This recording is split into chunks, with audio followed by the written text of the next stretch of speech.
जितनी स्विट्जरलैंड की total population है उससे ज्यादा इंडिया इंजीनियर्स प्रोड्यूस कर देता है। उसके बाद भी रिसर्च एंड इनोवेशन में स्विट्जरलैंड नंबर 1 पे है। इंडिपेंडेंस के बाद से रिपब्लिक ऑफ इंडिया ने 0 नोबेल लॉरियट्स प्रोड्यूस किए इन साइंस। यूएसए ने 100+ कर दिए। ASER की रिपोर्ट के हिसाब से 83% एजुकेटेड इंडियंस एम्प्लॉयबल ही नहीं है। और ये जो सुंदर पिचाई सत्या नदेला की हम बात करते हैं, इन्होंने भी आगे चल के अपनी एजुकेशन बाहर से ही करी है। और ये सारी चीजें जो मैं बोल रहा हूँ ना, इसका रूट कॉज फाइंड आउट करने के लिए हमें थोड़ा सा पीछे जाना पड़ेगा। जब ब्रिटिशर्स हम पे रूल कर रहे थे तो ईस्ट इंडिया कंपनी के सामने 2 मेजर चैलेंजेस थे। एक कम्युनिकेशन विद इंडियन, दूसरा वर्कर्स और क्लर्क्स की बहुत जरूरत थी उन्हें।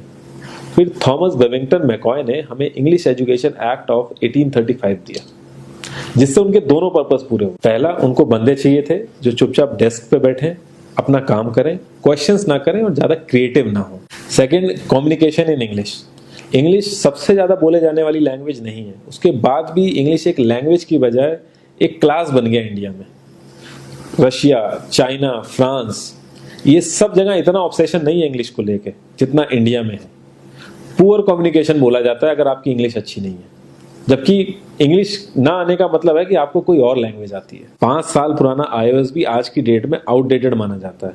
लेकिन इतनी इंपॉर्टेंट चीज हमारा एजुकेशन सिस्टम आज भी बस थोड़े से चेंजेस के साथ ऐसे ही चल रहा है। हमारे एजुकेशन सिस्टम में रटने का कंपटीशन होता है, जो ज्यादा रट लेता है उसके ज्यादा मार्क्स आते हैं।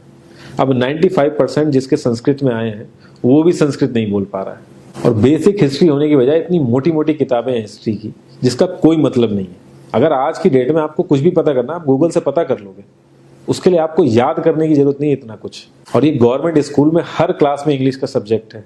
12-12 साल लगाने के बाद भी लोग इंग्लिश नहीं बोल पा रहे हैं। और बिना किसी बुक को पढ़े एक 5 साल का बच्चा सीख लेता है, क्योंकि उसको वैसा एनवायरमेंट मिल जाता है। A+B का whole square is equal to A² + B² + 2AB। इसका रियल लाइफ में क्या यूज है किसी को नहीं पता, न प्रिंसिपल, न टीचर, न बच्चे, बस पढ़ाई चले जा रहे हैं। हो सकता है इसका कुछ मतलब हो, लेकिन आप ट्राई करके देख लेना, किसी को नहीं पता। हाँ, 2AB की जगह अगर आपने 3AB बोल दिया तो 4 लोग हंसने वाले मिल जाएंगे आपके ऊपर। किंडरगार्टन में जो बच्चों को सिखाने के लिए टेक्निक यूज होती है वो लाख गुना अच्छी है कॉलेज की वो रटने वाली टेक्निक से। और जिन बच्चों के बहुत ज्यादा नंबर आते हैं ना, जो वो छुपा छुपा के एग्जाम में लिखते हैं, आप देखोगे जब वो रियल लाइफ में जाते हैं ना तो ज्यादातर क्रम्बल करते हैं। हर किसी को सेम सिलेबस और सेम चीज सिखाई जाती है बिना उसकी कैपेबिलिटी देखे। और क्रिएटिविटी का तो दूर दूर तक मतलब नहीं होता।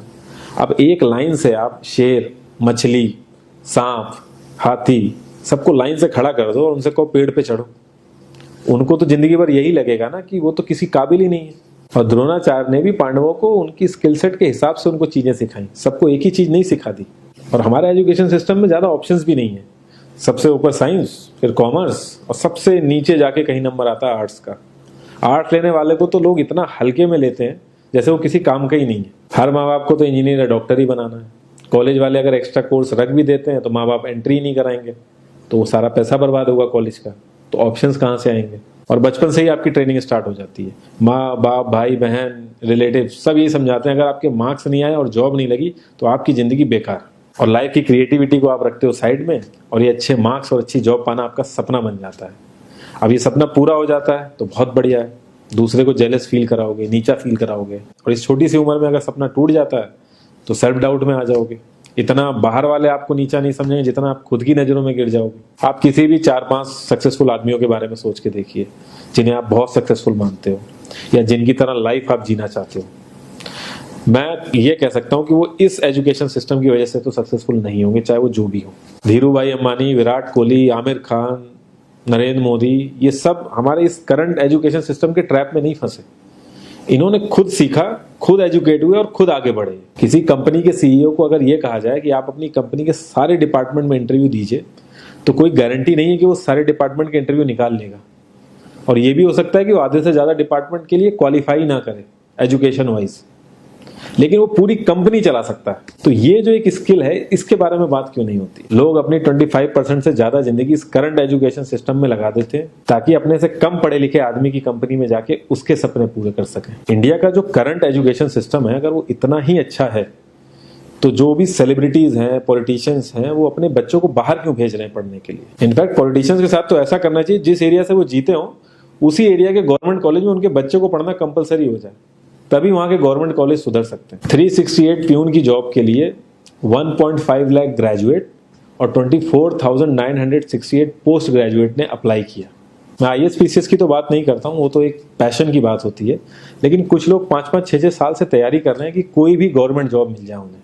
उनसे पूछोगे क्यों ऐसे इतने टाइम से लगे हुए हो, तो वो एक ही चीज़ बोलेंगे कि जॉब सिक्योर है। मतलब आप काम नहीं भी करोगे तो आपको निकाला नहीं जाएगा। ये सारी कामचोरी वाली बातें माइंड में इसीलिए आती हैं क्योंकि हमारा जो करंट एजुकेशन सिस्टम है वो इतना कॉन्फिडेंस ही नहीं देता है कि हम अपनी स्किल के दम पे कहीं जाके काम करें और हमें निकलने का डर ना हो। मैं आने वाले 10 साल की तो बात ही नहीं कर रहा हूँ, अगर मैं आने वाले 5 साल की भी बात करूँ तो टेक्नोलॉजीज में इतना ज़्यादा चेंजेस आ जाएगा कि जो आज हम पढ़ रहे हैं, जिस स्किल पे हम फोकस कर रहे हैं, पता नहीं वो रेलेवेंट भी होगी कि नहीं उस समय। Cloud computing, SEO, digital marketing, ये सब जॉब्स पहले एग्जिस्ट ही नहीं करती थी। हम लोगों को एजाइल होना पड़ेगा, नई नई चीज़ों को सीखने के लिए ओपन रहना पड़ेगा, क्रिएटिव माइंड लगाना पड़ेगा।